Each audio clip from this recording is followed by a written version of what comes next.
your memories of the farm that you're allowed to share? Well, again, it's like most of our lives, we pinch ourselves because you find yourself in situations that you can only dream of. I mean, I still remember the first time I walked into headquarters building that my feet were literally not touching the ground. I mean, it was that, I saw the wall with the stars and, and Wild Bill Donovan's statue on the other end and all this. It was just surreal. And this was very similar. I mean, you got going to a place that is set up to look like a foreign country, and you have an actual station, and you have a chief of station, and you're being taught, tradecraft, surveillance detection, developing film, the recruitment cycle.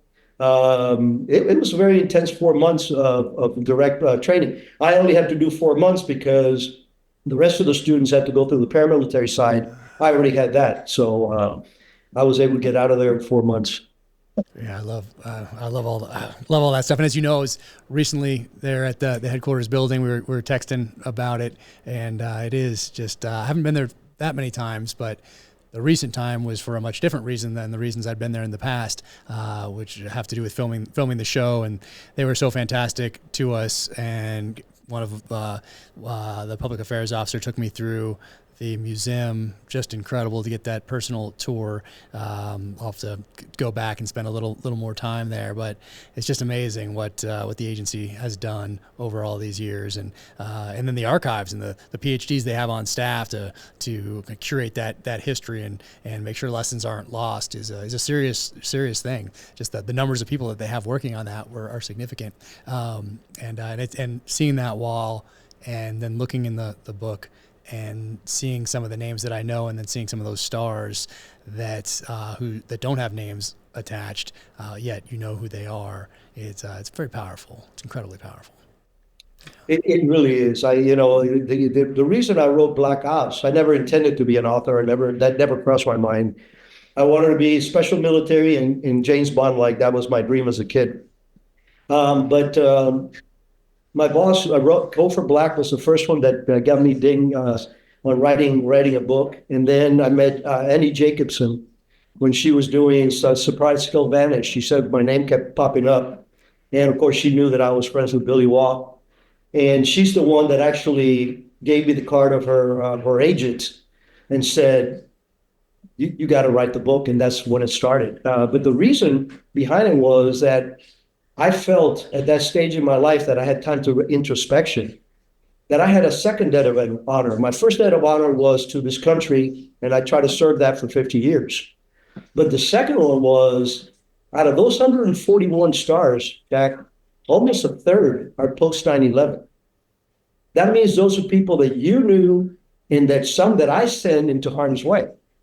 So what popped into my mind, and this is, I think Annie had a lot to do with this also, was the children of these individuals don't have anything that they can pick up and mom say, this is what your dad did during the war, this is what your mom did during the war.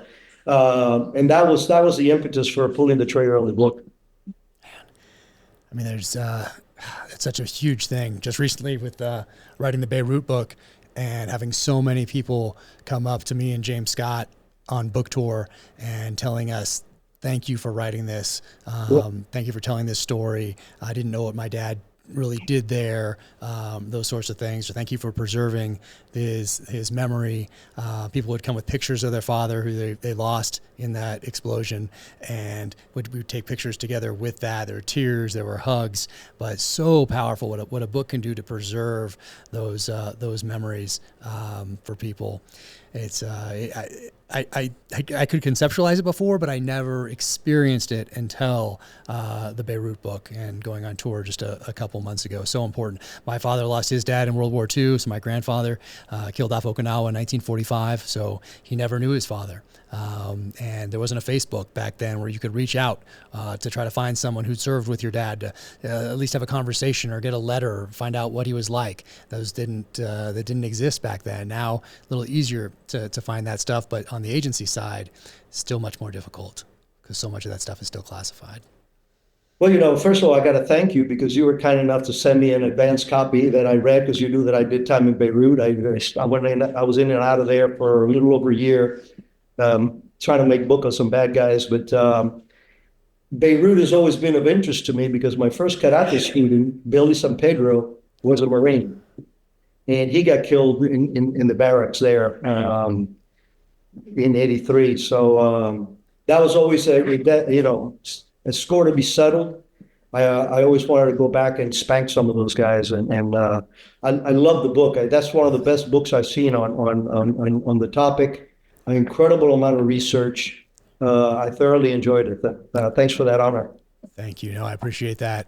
And of course, the agency lost people in the embassy bombing in April of 1983, and yeah, still lessons to be learned from those events, which is why I wanted to write the book. If you enjoyed that clip, watch the full episode here, or another clip here.